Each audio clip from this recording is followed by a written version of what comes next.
ಓ ಮನಸೆ ಅಂಜಲಿ ಸೂರ್ಯ ಸುಮಧುರ ಪ್ರೇಮ ಕಾವ್ಯ ಭಾಗ 100. ಅಂಜಲಿ ಸೂರ್ಯ ಎಂದ್ರಂತೆ ಆಫೀಸಿಗೆ ಬಂದಿದ್ರು.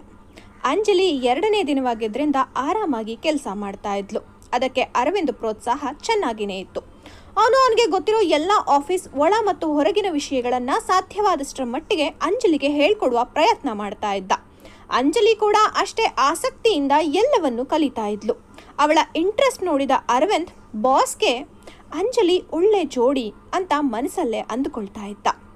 ವಿಜಯ್ ಮಾತ್ರ ಅರವಿಂದ್ ಅಷ್ಟು ಆತ್ಮೀಯತೆಯಿಂದ ಅಂಜಲಿ ಜೊತೆ ಮಾತಾಡೋದನ್ನ ನೋಡಿ ಅರವಿಂದ್ಗೆ ನನ್ನ ಹೆಂಡತಿ ಅಂತ ಗೊತ್ತಿದ್ದು ಅವಳ ಹತ್ರ ಎಷ್ಟು ಕ್ಲೋಸ್ ಆಗಿ ಮಾತಾಡ್ತಿದ್ದಾನೆ, ಮೊದಲು ಇವನನ್ನ ಮುಂಬೈ ಕಳಿಸ್ಬೇಕು ಅಂದ್ಕೊಂಡ. ವಿಜಯ್ ಮನಸ್ಸಲ್ಲಿ ಹೆಂಡತಿಯ ಬಗ್ಗೆ ಸಣ್ಣ ಪೊಸೆಸಿವ್ನೆಸ್ ಶುರುವಾಗಿತ್ತು. ಅಂಜಲಿ ಅರವಿಂದ್ ಹೇಳಿಕೊಟ್ಟ ಕೆಲಸಗಳು ಜೊತೆಗೆ ವಿಜಯ್ ಶೆಡ್ಯೂಲ್ ರೆಡಿ ಮಾಡೋದು, ಅವನ ಮೀಟಿಂಗ್ಸ್ಗಳನ್ನು ಅರೇಂಜ್ ಮಾಡೋದು, ಜೊತೆಗೆ ಅಲ್ಲಿ ಹೇಗಿರಬೇಕು ಅನ್ನೋದ್ರ ಮ್ಯಾನರಿಸಮ್ ಪ್ರತಿಯೊಂದನ್ನು ಅರವಿಂದನಿಂದ ಆಸಕ್ತಿಯಿಂದ ಕಲಿತ್ಲು. ಅಂದಿನ ದಿನ ಬೇಗನೆ ಮುಗೀತು. ವಿಜಯ್ ಅಂಜಲಿ ಕೆಲಸ ಮುಗಿಸಿ ಮನೆ ಕಡೆ ಹೊರಟಿದ್ರು. ಅಂಜಲಿ ಆಸಕ್ತಿಯಿಂದ ಕೆಲಸ ಮಾಡೋದನ್ನು ನೋಡಿದ್ದ ವಿಜಯ್ಗೆ ಅವಳ ಬಗ್ಗೆ ಹೆಮ್ಮೆ ಮೂಡಿತ್ತು. ಅವಳು ಆಫೀಸಿಗೆ ಬಂದು 2 ದಿನಕ್ಕೆ ತುಂಬ ವಿಷಯಗಳನ್ನು ಕಲ್ತಿದ್ಲು. ಅದು ಅವನ ಮೆಚ್ಚುಗೆಗೆ ಕಾರಣ ಆಗಿತ್ತು. ಜೊತೆಗೆ ಅಂಜಲಿಗೆ ಕೆಲಸದ ಬಗ್ಗೆ ಇರೋ ಆಸಕ್ತಿ ನನಗೆ ಪರ್ಫೆಕ್ಟ್ ಹೆಂಡತಿ ಅಂತ ಅನ್ನಿಸದೇ ಇರಲಿಲ್ಲ. ಅಂಜಲಿ ಪಟಪಟ ಅಂತ ಕೆಲಸ ಮಾಡಿದ್ರಿಂದ ಆಯಾಸಕ್ಕೆ ಅವನ ಹೆಗಲಿಗೆ ಹೊರಗಿ ನಿದ್ದೆ ಮಾಡಿದ್ಲು. ವಿಜಯ್ ಅವಳ ಮುಖವನ್ನೇ ನೋಡ್ತಾ ಅವಳ ಆಯಾಸವನ್ನು ಗಮನಿಸಿ ಮನಸ್ಸಲ್ಲೇ ಇವಳಿಗೆ ಯಾರಿಷ್ಟು ಕೆಲಸ ಮಾಡೋದಕ್ಕೆ ಹೇಳಿದ್ದು, ಎಲ್ಲ ಕೆಲಸನೂ ತಾನೇ ಮಾಡ್ತೀನಿ ಅಂತ ಮಾಡೋ ಥರ ಇದ್ದಾಳೆ, ಇವಳಿಗೆ ಸ್ವಲ್ಪ ಕೆಲಸ ಕಮ್ಮಿ ಮಾಡು ಅಂತ ಹೇಳಬೇಕು ಅಂದ್ಕೊಂಡ. ಆದರೆ ಅದೇ ಸಮಯಕ್ಕೆ ಅರವಿಂದ್ ಅಂಜಲಿಯ ಬಗ್ಗೆ ಹೇಳಿದ್ದ ಮಾತುಗಳು ನೆನಪಾದವು. ಮೇಡಮ್ ತುಂಬ ಹಾರ್ಡ್ ವರ್ಕರ್ ಸರ್, ಜೊತೆಗೆ ಒಂದ್ಸಲ ಹೇಳಿದ್ರೆ ತುಂಬ ಚೆನ್ನಾಗಿ ನೆನಪಿಟ್ಕೊಳ್ತಾರೆ ಅಂತ ಹೇಳಿದ ಅರವಿಂದ್ ಮಾತುಗಳು ನೆನಪಿಸ್ಕೊಳ್ತಿದ್ದ ವಿಜಯ್ಗೆ ಅಂಜಲಿ ಆಯಾಸದ ಮುಖ ನೋಡಿ ಬೇಜಾರಾಗಿತ್ತು. ಅವಳು ಕೆಲಸ ಮಾಡೋದು ಖುಷಿನೇ, ಆದರೆ ಈ ತರಹ ಅವಳು ಸುಸ್ತು ಮಾಡಿಕೊಂಡು ಕೆಲಸ ಮಾಡೋದು ಅವನ ಮನಸ್ಸಿಗೆ ಕಹಿ ಅನಿಸಿತ್ತು. ಆದರೆ ಈಗಲೇ ಅದನ್ನು ಹೇಳೋದು ಬೇಡ, ಇದರಿಂದ ಅವಳಿಗೆ ಬೇಜಾರಾಗಬಹುದು ಅಂತ ಆಯಾಸವಾಗಿದ್ದ ಅವಳ ಮುಖವನ್ನೇ ನೋಡ್ತಾ ಅವನು ಸುಮ್ಮನೆ ಕೂತಿದ್ದ. ಅವನ ಅಂಗೈಯಲ್ಲಿ ಅಂಜಲಿಯ ಕೈ ಬೆಚ್ಚಗೆ ಕುಳಿತಿತ್ತು. ತುಂಬ ಸಮಯದವರೆಗೆ ವಿಜಯ್ ಅವಳ ಮುಖವನ್ನೇ ನೋಡ್ತಿದ್ದ. ಅಂಜಲಿ ಗಾಢವಾದ ನಿದ್ರೆಯಲ್ಲಿದ್ಲು. ಮನೆ ಮುಂದೆ ಗಾಡಿ ನಿಲ್ಲಿಸಿದ ಡ್ರೈವರ್ ಸರ್ ಮನೆ ಬಂತು ಅಂದ. ವಿಜಯ್ ಆಗ ಎಚ್ಚೆತ್ತವನಂತೆ ಸರಿ ನೀನು ಇಳಿದು ಹೋಗು, ನಾನು ಬರ್ತೀನಿ ಅಂತ ಹೇಳಿ ಅಂಜಲಿ ಕಡೆ ತಿರುಗ್ದ. ಯಾಕೋ ಅವಳನ್ನು ಎಬ್ಸೋ ಮನಸ್ಸಾಗಲಿಲ್ಲ.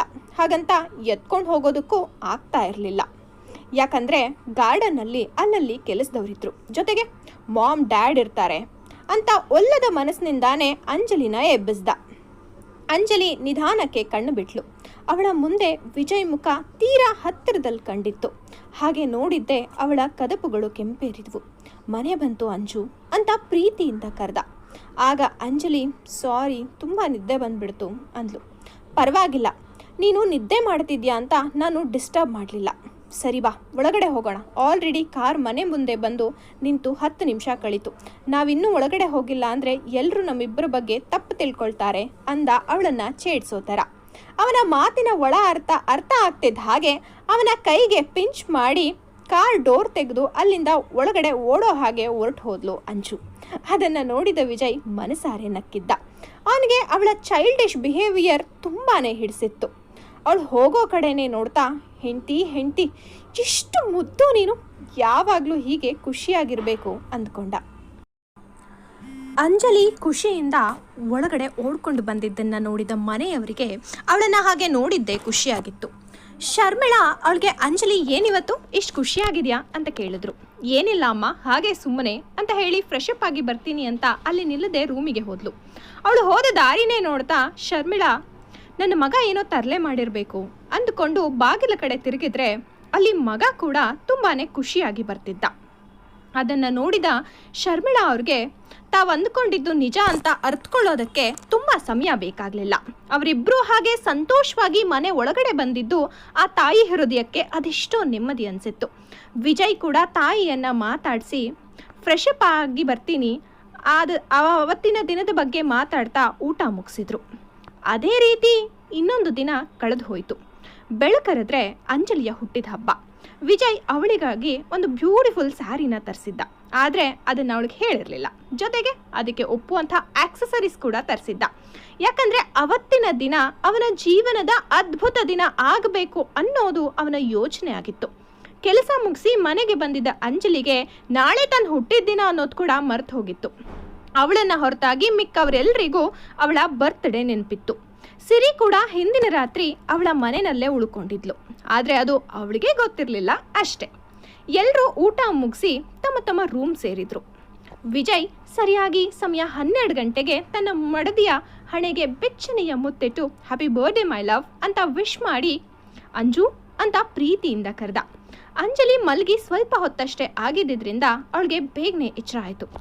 ಅವನು ಅಂಜಲಿಯನ್ನು ಎಬ್ಸೋ ಸಮಯಕ್ಕೆ ಸರಿಯಾಗಿ ಮನೆಯವರು ಎಲ್ಲರೂ ಅವಳ ಕಣ್ಣು ಮುಂದೆ ಬಂದಾಗಿತ್ತು. ಅಂಜು ಆಶ್ಚರ್ಯದಲ್ಲಿ ಕಣ್ಣರಳಿಸಿ ನೋಡ್ತಾ ಇದ್ಲು. ಯಾಕೆ ಹೀಗೆ ಎಲ್ಲರೂ ಒಟ್ಟಿಗೆ ಬಂದಿದ್ದಾರೆ ಅನ್ನೋ ಹಾಗಿತ್ತು ಅವಳ ನೋಟ. ಆಗ ವಿಜಯ್ ಹ್ಯಾಪಿ ಬರ್ಡೇ ಅಂಜು ಅಂತ ವಿಶ್ ಮಾಡ್ದ. ಆಗಲೇ ಅವಳಿಗೆ ನೆನಪಾಗಿದ್ದು ಇವತ್ತು ತನ್ನ ಹುಟ್ಟಿದ ದಿನ ಅಂತ. ವಿಜಯ್ ನಂತರ ಎಲ್ಲರೂ ಅವಳಿಗೆ ವಿಶ್ ಮಾಡಿದ್ರು. ಅವಳಿಗೆ ಸರ್ಪ್ರೈಸಿಂಗ್ ಅನಿಸಿದ್ದು ಸಿರಿನ ನೋಡಿ. ಸಿರಿ ಕೂಡ ಬಂದು ಅವಳನ್ನು ಹಗ್ ಮಾಡಿ ಹ್ಯಾಪಿ ಬರ್ಡೇ ಅಂಜು ಅಂತ ವಿಶ್ ಮಾಡಿದ್ಲು. ಎಲ್ರಿಗೂ ತುಂಬ ಮನಸ್ಸಿನಿಂದ ಧನ್ಯವಾದಗಳನ್ನು ಅರ್ಪಿಸಿದ್ಲು.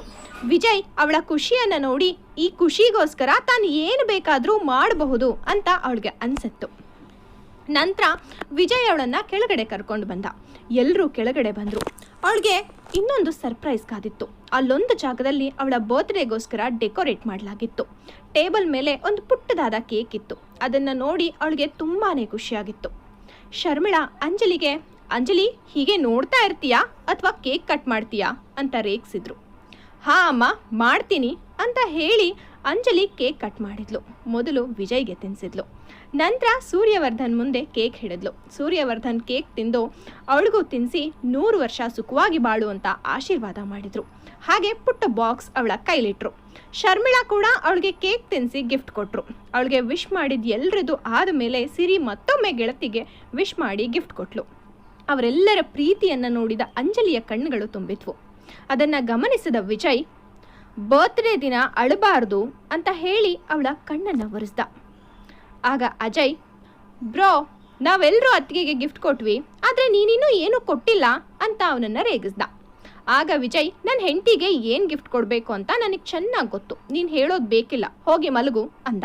ಅವನ ಮಾತಿಗೆ ಪೆಚ್ ಮೊರೆ ಹಾಕಿದ ಅಜಯ್ ಅಲ್ಲಿಂದ ಜಾಗ ಖಾಲಿ ಮಾಡ್ದ. ಶರ್ಮಿಳಾ ಮತ್ತು ಸೂರ್ಯವರ್ಧನ್ ಎಲ್ರಿಗೂ ಮಲಗೋದಕ್ಕೆ ಹೇಳಿ ತಾವು ರೂಮಿಗೆ ಹೊರಟರು. ಸಿರಿ ಕೂಡ ಗೆಸ್ಟ್ ರೂಮ್ಗೆ ಹೋಗಿ ಮಲ್ಕೊಂಡ್ಲು. ವಿಜಯ್ ಅಂಜಲಿಯನ್ನು ತನ್ನ 2 ತೋಳಲ್ಲಿ ಎತ್ಕೊಂಡು ಪುಟ್ಟ ಮಗುವಿನ ರೀತಿ ತನ್ನ ರೂಮಿಗೆ ಕರ್ಕೊಂಡು ಹೊರಟ.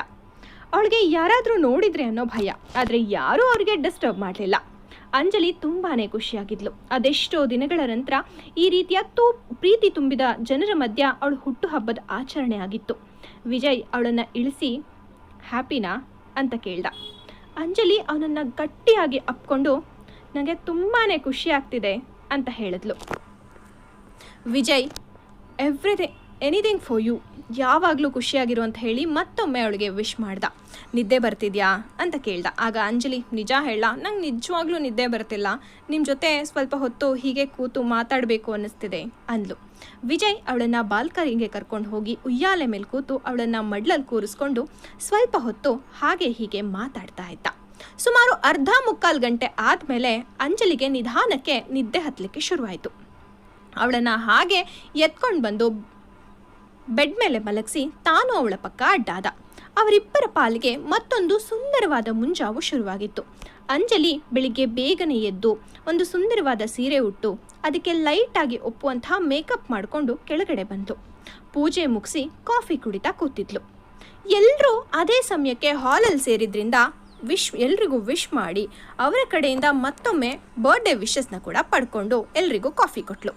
ಶಾರದಮ್ಮ ಸಿಹಿ ಅಡುಗೆ ಮಾಡೋದ್ರಲ್ಲಿ ಬ್ಯುಸಿ ಆಗಿದ್ರು. ಅವರಿಗೂ ಅಂಜಲಿ ಹುಟ್ಟಿದ ಹಬ್ಬದ ಬಗ್ಗೆ ಗೊತ್ತಾಗಿತ್ತು. ಹಾಗಾಗಿ ಹಬ್ಬದ ಅಡುಗೆ ತಯಾರಿ ಆಗ್ತಿತ್ತು. ಬೆಳಗಿನ ತಿಂಡಿ ಆದಮೇಲೆ ಶರ್ಮಿಳಾ ವಿಜಯ್ಗೆ ಅಂಜಲಿನ ದೇವಸ್ಥಾನಕ್ಕೆ ಕರ್ಕೊಂಡು ಹೋಗು, ಇವತ್ತು ಆಫೀಸಿಗೆ ಹೋಗೋದು ಬೇಡ, ಎಲ್ಲಾದರೂ ಸುತ್ತಾಡ್ಕೊಂಡು ಬನ್ನಿ ಅಂತ ಹೇಳಿದ್ರು. ವಿಜಯ್ ಕೂಡ ಅದೇ ಪ್ಲ್ಯಾನ್ ಮಾಡಿದ್ದರಿಂದ ಸರಿ ಮಾಮ್ ಅಂತ ಹೇಳಿ ಅಂಜಲಿಯನ್ನು ಕರ್ಕೊಂಡು ಆಫೀಸ್ಗೆ ರಜೆ ಮಾಡಿ ದೇವಸ್ಥಾನಕ್ಕೆ ಹೊರಟ. ದೇವಸ್ಥಾನದ ನಂತರ ಶಾಪಿಂಗ್ ಮಾಲ್ ಹಾಗೆ ಮೂವಿ ಅಂತೆಲ್ಲ ಸಖತ್ತಾಗಿ ಟೈಮ್ ಪಾಸ್ ಮಾಡಿದ್ರು. ಸಂಜೆ ಆಗ್ತಿದ್ದ ಹಾಗೆ ಅಂಜಲಿ ವಿಜಯ್ ಹತ್ರ ವಿಜಯ್ ಸಂಜೆ ಆಗ್ತದೆ, ಮನೆಗೆ ಹೋಗೋಣವಾ ಅಂತ ಕೇಳಿದ್ಲು. ಆಗ ವಿಜಯ್ ಸರಿ ಅಂತ ಹೇಳಿ ಸ್ವಲ್ಪ ಹೊತ್ತಿಗೆ ಅವಳನ್ನು ಕರ್ಕೊಂಡು ಕಾರ್ ಹತ್ತದ. ವಿಜಯ್ ಕಾರು ಸುಮಾರು 1.5 ಗಂಟೆಯ ಜರ್ನಿಯ ನಂತರ ರೆಸಾರ್ಟ್ ಮುಂದೆ ನಿಲ್ತು. ಅಂಜಲಿ ಕಾರ್ ಹತ್ತಿದಾಗಲೇ ನಿದ್ದೆಗೆ ಜಾರಿದ್ಲು. ಹಿಂದಿನ ದಿನದ ನಿದ್ದೆಗೆಟ್ಟು ಮಾಡಿದ ಸೆಲೆಬ್ರೇಷನ್ ಜೊತೆಗೆ ಬೆಳಗ್ಗಿನಿಂದ ವಿಜಯ್ ಜೊತೆಗೆ ಸುತ್ತಾಡಿದ ಆಯಾಸಕ್ಕೆ ಅವಳಿಗೆ ಬೇಗನೆ ನಿದ್ದೆ ಹತ್ತಿತ್ತು. ಹಾಗಾಗಿ ವಿಜಯ್ ಕೂಡ ಡಿಸ್ಟರ್ಬ್ ಮಾಡದೆ ನಿಧಾನಕ್ಕೆ ಡ್ರೈವ್ ಮಾಡಿಕೊಂಡು ಬರ್ತಿದ್ದ.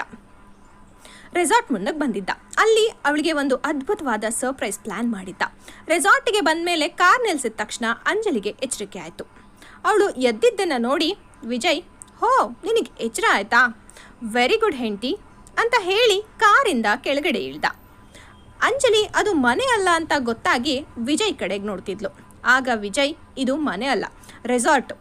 ಇವತ್ತು ನಿನಗೆ ಸಮಸ್ಯೆ ಇಲ್ಲ ಅಂದರೆ ಇಲ್ಲಿ ಸ್ವಲ್ಪ ಹೊತ್ತಿದ್ದು ಹೋಗಬಹುದಾ ಅಂತ ಕೇಳ್ದ.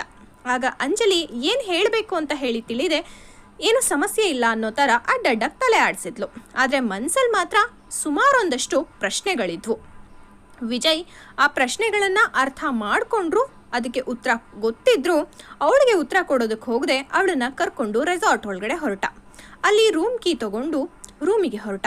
ಅಂಜಲಿ ರೂಮಿಗೆ ಹೋಗಿ ಬೆಡ್ ಮೇಲೆ ಸಾಕಾದವಳ ಹಾಗೆ ಕೂತ್ಕೊಂಡ್ಲು. ಅವಳನ್ನು ಹಾಗೆ ನೋಡಿ ವಿಜಯ್ ಮುಗುಳನಕ್ಕೂ, ಯಾಕೆ ಹೆಂಡತಿ ಇಷ್ಟೊಂದು ಸುಸ್ತಾಗ್ತಿದೆಯಾ, ನಿನ್ನ ಫೇಸಲ್ಲಿ ಖುಷಿನೇ ಇಲ್ಲ ಅಂತ ಕೇಳ್ದ.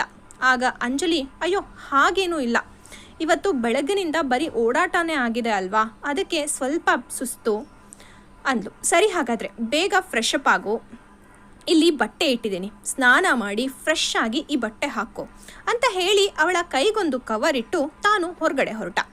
ಅಂಜಲಿ ಮತ್ತೇನೋ ಪ್ರಶ್ನೆ ಮಾಡೋದಕ್ಕೆ ಸಾಧ್ಯ ಆಗದೆ ಸ್ನಾನಕ್ಕೆ ಹೊರಟ್ಲು. ಸ್ನಾನ ಮುಗಿಸಿ ಬಂದ ಅಂಜಲಿ ವಿಜಯ್ ಕೊಟ್ಟಿದ್ದ ಕವರ್ ಕಡೆಗೆ ನೋಡ್ತಿದ್ಲು. ಅದರಲ್ಲಿ ಬ್ಲ್ಯಾಕ್ ಕಲರ್ ಒಂದು ಡಿಸೈನರ್ ಸ್ಯಾರಿ ಇತ್ತು. ಅದನ್ನು ನೋಡಿ ಅವಳ ಕಣ್ಣುಗಳು ಅರಳಿದ್ವು.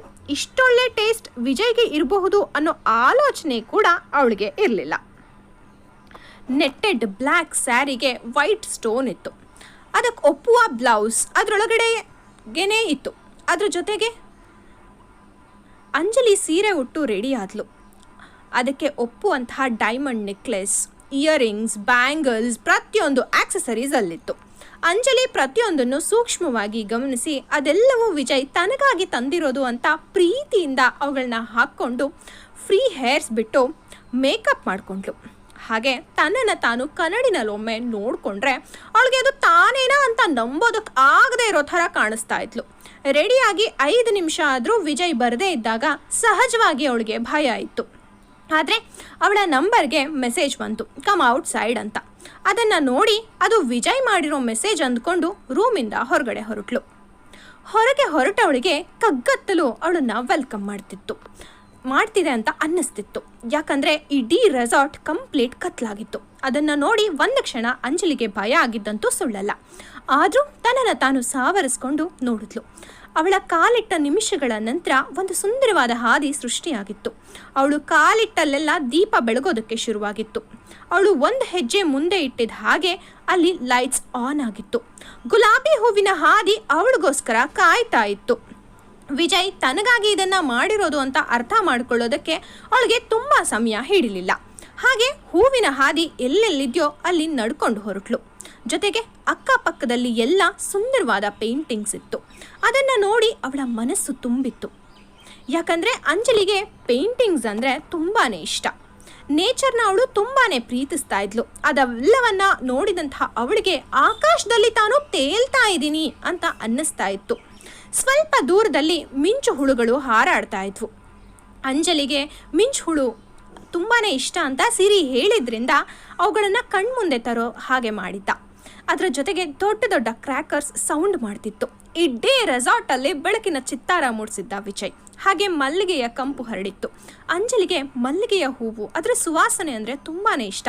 ಹಾಗಾಗಿ ಇಡೀ ರೆಸಾರ್ಟ್ನಲ್ಲಿ ಮಲ್ಲಿಗೆಯ ಕಂಪನ್ನು ಹರಡೋ ಹಾಗೆ ಮಾಡಿದ್ದ. ತನ್ನ ಹೆಂಡತಿಯ ಬರ್ತ್ಡೇಗೋಸ್ಕರ ಎಡ್ಡಿ ರೆಸಾರ್ಟ್ ಬುಕ್ ಮಾಡಿದ್ದ. ಅಲ್ಲಿ ಅವರಿಬ್ಬರು ಜೊತೆಗೆ ವರ್ಕರ್ಸ್ ಮಾತ್ರ ಇದ್ದಿದ್ದು. ಒಂದು ಕಡೆ ಬ್ಯೂಟಿಫುಲ್ ಆಗಿ ಕ್ಯಾಂಡಲ್ ಲೈಟ್ ಡಿನ್ನರ್ ಅರೇಂಜ್ ಆಗಿತ್ತು. ಅಂಜಲಿ ಸ್ವರ್ಗನೇ ತನ್ನ ಕಣ್ಮುಂದೆ ಇದೆ ಅನ್ನೋ ಹಾಗೆ ತುಂಬಾ ಸಂತೋಷವಾಗಿದ್ಲು. ಇಷ್ಟೆಲ್ಲ ಮಾಡಿರೋ ವಿಜಯ್ ಮಾತ್ರ ಅವಳ ಕಣ್ಣಿಗಿನ್ನೂ ಕಾಣಿಸಿರಲಿಲ್ಲ. ಹಾಗಾಗಿ ಅವಳ ಪುಟ್ಟ ಪುಟ್ಟ ಕಣ್ಣುಗಳು ವಿಜಯ್ನ ತಾನೇ ಹೋಗ್ತಾ ಇದ್ವು. ಅವನು ಎಲ್ಲಿದ್ದಾನೆ ಅಂತ ಆ ಕಣ್ಣುಗಳು ಹುಡುಕ್ತಾ ಇದ್ವು. ಫೈನಲಿ ಒಂದು ಸುಂದರವಾದ ಮಂಟಪದ ಹತ್ರ ವಿಜಯ್ ಕಾಣಿಸ್ದ. ಅವನನ್ನ ಬ್ಲ್ಯಾಕ್ ಸೂಟ್ನಲ್ಲಿ ನೋಡಿ ಅಂಜಲಿ ಕಳೆದೆ ಹೋಗಿದ್ಲು. ಮೊದಲೇ ಅಂಧಗಾರ, ಈಗಂತೂ ಅವಳ ಬ್ಲ್ಯಾಕ್ ಸ್ಯಾರಿಗೆ ಮ್ಯಾಚ್ ಆಗೋ ಹಾಗೆ ಬ್ಲ್ಯಾಕ್ ಸೂಟ್ನಲ್ಲಿ ತುಂಬಾನೇ ಮುದ್ದಾಗಿ ಕಾಣಿಸ್ತಾ ಇದ್ದ. ಅವನನ್ನ ಹಾಗೆ ನೋಡ್ತಿದ್ದ ಹಾಗೆ ನೋಡ್ತಾನೆ ನಿಂತುಬಿಟ್ಲು. ವಿಜಯ್ ಅವಳ ಹತ್ರ ಬಂದು ಕಿವಿನಲ್ಲಿ ನಾನು ತುಂಬ ಚೆನ್ನಾಗಿದ್ದೀನಿ ಅಂತ ಗೊತ್ತು, ನೀನು ಹೀಗೆ ನೋಡ್ತಾನೆ ಇದ್ರೆ ನನಗೆ ದೃಷ್ಟಿಯಾಗತ್ತೆ ಅಂದ. ವಿಜಯ್ ಕೂಡ ತನ್ನ ಹೆಂಡತಿಯ ಅಂದವನ್ನು ನೋಡೋದ್ರಲ್ಲಿ ಹಿಂದೆ ಬಿದ್ದಿರಲಿಲ್ಲ. ಆದರೆ ಬೇಗ ಎಚ್ಚೆತ್ತು ಅವಳ ಬಳಿಗೆ ಬಂದು ಅವಳ ಕಿವಿಯಲ್ಲಿ ಪಿಸ್ಗೊಟ್ಟಿದ್ದ. ವಿಜಯ್ ಹಾಗೆ ಹೇಳಿದ್ದೆ ಅಂಜಲಿಯ ಕೆನ್ನೆಗಳು ಕೆಂಪೇರಿದ್ವು. ನಾಚಿಕೆಯಿಂದ ಕಣ್ಣುಗಳು ನೆಲ ನೋಡ್ತಿದ್ವು. ಅವಳನ್ನ ಒಂದು ಸುಂದರ ಸೋಜಿಗ ಅನ್ನೋ ಹಾಗೆ ನೋಡ್ತಿದ್ದ ವಿಜಯ್ಗೆ ಹೀಗೆ ಇವಳನ್ನ ನೋಡ್ತಿದ್ರೆ ನಾನೇ ಕಳೆದು ಹೋಗ್ತೀನಿ ಅಂತ ಅನ್ನಿಸ್ತಿತ್ತು. ಹಾಗಾಗಿ ತನ್ನ ನೋಟವನ್ನು ಬದಲಿಸಿ ಅವಳ ಕೈ ಹಿಡಿದು ಮಂಟಪದ ಮಧ್ಯಭಾಗಕ್ಕೆ ಕರ್ಕೊಂಡು ಹೋದ. ಅಲ್ಲಿ ಕೇಕ್ ಇತ್ತು. ಅಂಜಲಿ ಕೈಯಿಂದ ಕೇಕ್ ಕಟ್ ಮಾಡಿಸಿ ಅವಳ ಬಾಯಿಗೆ ಇಟ್ಟ. ಅವಳು ಇನ್ನೇನು ಅದನ್ನು ತಿನ್ನಬೇಕು ಅನ್ನೋವಾಗ ನನಗೆ ಅಂತ ಕೇಳ್ದ. ಅಂಜಲಿ ಕೇಕ್ ಕಡೆಗೆ ತನ್ನ ಕೈಯನ್ನು ತೆಗೆದುಕೊಂಡು ಹೋಗುವಾಗ ಹೀಗೆ ಬೇಡ ಅಂತ ಹೇಳಿ ಅವಳ ತುಟಿಗೆ ತುಟಿ ಸೇರಿಸಿ ಕೇಕ್ ಸವದ. ಅದನ್ನು ಕಂಡ ಅಂಜಲಿಯ ಮುಖ ಕಾಶ್ಮೀರಿ ಆಪಲ್ ಥರ ಕೆಂಪೇರಿತ್ತು. ಆದರೆ ಅದನ್ನು ನೋಡಿ ವಿಜಯ್ ಮತ್ತೂ ರೇಗಿಸ್ತಾನೆ ಅಂತ ಹಿಂದೆ ತಿರುಗಿ ನಿಂತಳು. ವಿಜಯ್ ಅವಳನ್ನು ಹಿಂದೆಯಿಂದ ಬಳಸಿ, ಹೆಂಡತಿ ಇವತ್ತು ನೀನು ತುಂಬಾ ಬ್ಯೂಟಿಫುಲ್ ಆಗಿ ಕಾಣಿಸ್ತಾ ಇದೆಯಾ ಅಂತ ಕಾಂಪ್ಲಿಮೆಂಟ್ ಕೊಟ್ಟ. ಅಂಜಲಿ ಏನೂ ಉತ್ತರ ಕೊಡಲಿಲ್ಲ. ವಿಜಯ್ ಅಲ್ಲೇ ಇದ್ದ ಹೂವಿನ ಬೊಕ್ಕೆನ ತಗೊಂಡು ಅವಳನ್ನು ತನ್ನತ್ತ ತಿರುಗಿಸ್ಕೊಂಡು, ಅಂಜು, ಇಷ್ಟು ದಿನ ನನ್ನ ಮನಸ್ಸಲ್ಲಿದ್ದದ್ದನ್ನು ಇವತ್ತು ಹೇಳಬೇಕು ಅಂತಾನೆ ಇಲ್ಲಿಗೆ ಕರ್ಕೊಂಡು ಬಂದೆ. ಆಕಸ್ಮಿಕವಾಗಿ ನೀನು ನನ್ನ ಬದುಕಿಗೆ ಬಂದೆ, ಆದರೆ ಇವತ್ತು ನೀನೇ ಎಲ್ಲ ಅಂತ ನನಗನ್ನಿಸ್ತಾ ಇದೆ. ನಾನು ಯಾವಾಗ ನಿನ್ನನ್ನು ಇಷ್ಟಪಡೋದಕ್ಕೆ ಶುರು ಮಾಡಿದೆ ಅಂತ ಕೇಳಿದರೆ ನನಗೆ ಖಂಡಿತ ಉತ್ತರ ಗೊತ್ತಿಲ್ಲ. ಆದರೆ ನೀನಿಲ್ಲದೆ ನನ್ನ ಬದುಕೇ ಇಲ್ಲ ಅಂತ ಅನ್ನಿಸ್ತಾ ಇದೆ. I love you Anju, I love you so much ಅಂತ ಹೇಳಿ ಪ್ರಪೋಸ್ ಮಾಡಿ ಅವಳ ಕೈಗೆ ಅವನೇ ಪ್ರೀತಿಯಿಂದ ಆರಿಸಿ ತಂದಿದ್ದ ರಿಂಗ್ ಹಾಕ್ದ. ಅದನ್ನು ನೋಡಿ ಖುಷಿಯಿಂದ ಅಂಜಲಿಯ ಕಣ್ಣುಗಳು ತುಂಬಿದ್ವು. ಅವನನ್ನು ಗಟ್ಟಿಯಾಗಿ ತಪ್ಕೊಂಡು I love you to Vijay ಅಂತ ಹೇಳಿದ್ಲು. ವಿಜಯ್ ಅವಳು ರೂಮಿಂದ ಹೊರಗಡೆ ಬಂದಾಗ್ನಿಂದ ತಮ್ಮ ಪ್ರತಿಯೊಂದು ಮೊಮೆಂಟ್ ಕ್ಯಾಪ್ಚರ್ ಆಗಬೇಕು ಅಂತ ಹೇಳಿ ಫೋಟೋಗ್ರಾಫರ್ನ ಕರೆಸಿದ್ದ. ಅವರ ಪ್ರತಿಯೊಂದು ಪ್ರೀತಿಯ ಗಳಿಗೆಗಳು ಕೂಡ ಕ್ಯಾಪ್ಚರ್ ಆಗ್ತಿತ್ತು. ಅದು ವಿಜಯ್ಗೆ ಗೊತ್ತಿದ್ದರಿಂದ ಅವಳಿಗೆ ಕಿಸ್ ಮಾಡುವಾಗ 1 ನಿಮಿಷಕ್ಕೆ ಹಿಂದೆ ಬಂದಿದ್ದ. ಬಟ್ ಈಗ ಅವರೆಲ್ಲರ ಪ್ರೀತಿಯ ಮಾತುಗಳು ಕೂಡ ಕ್ಯಾಪ್ಚರ್ ಆಗಿದ್ವು. So friends, after long time 100ನೇ ಎಪಿಸೋಡ್ ಹಾಕಿದ್ದೀನಿ. ಟೋಟಲ್ ನಮ್ಮ ಅಂಜಲಿ ಸೂರ್ಯನ್ಗೆ 600K ವ್ಯೂಸ್ ಬಂದಿದೆ. ಸೊ ಎಲ್ಲ ನಿಮ್ಮ ಪ್ರೀತಿ ಖಂಡಿತವಾಗಿಯೂ ಅದಕ್ಕೆ ನಾನು ಆಭಾರಿಯಾಗಿರ್ತೀನಿ. ಪದೇ ಪದೇ ವಿಡಿಯೋ ಲೇಟ್ ಆಗ್ತಿರೋದಕ್ಕೆ I am extremely sorry. But ಈ ಎಪಿಸೋಡ್ ಹೇಗಿದೆ ಅಂತ ಹೇಳಿ. ಆ್ಯಂಡ್ ಮುಂದಿನ ಎಪಿಸೋಡ್ ಇನ್ನೂ ರೊಮ್ಯಾಂಟಿಕ್ ಆಗಿರುತ್ತೆ. ಬಹುಶಃ ನಿಮ್ಗೆಲ್ರಿಗೂ ಈ ಅಂಜಲಿ ಕತೆ ಸ್ಟೋರಿ ತುಂಬ ಇಷ್ಟ ಆಗಿದೆ ಅಂತ ನಂಗೆ ಗೊತ್ತು. ಹಾಗಾಗಿ ಇನ್ನೂ ರೊಮ್ಯಾಂಟಿಕ್ ಎಪಿಸೋಡ್ಸ್ನ ಮಾಡೋದಕ್ಕೆ ಟ್ರೈ ಮಾಡ್ತೀನಿ. ವಿಡಿಯೋ ನೋಡಿ ಕಮೆಂಟ್ ಮಾಡೋದನ್ನು ಮರಿಬೇಡಿ. Thank you so much.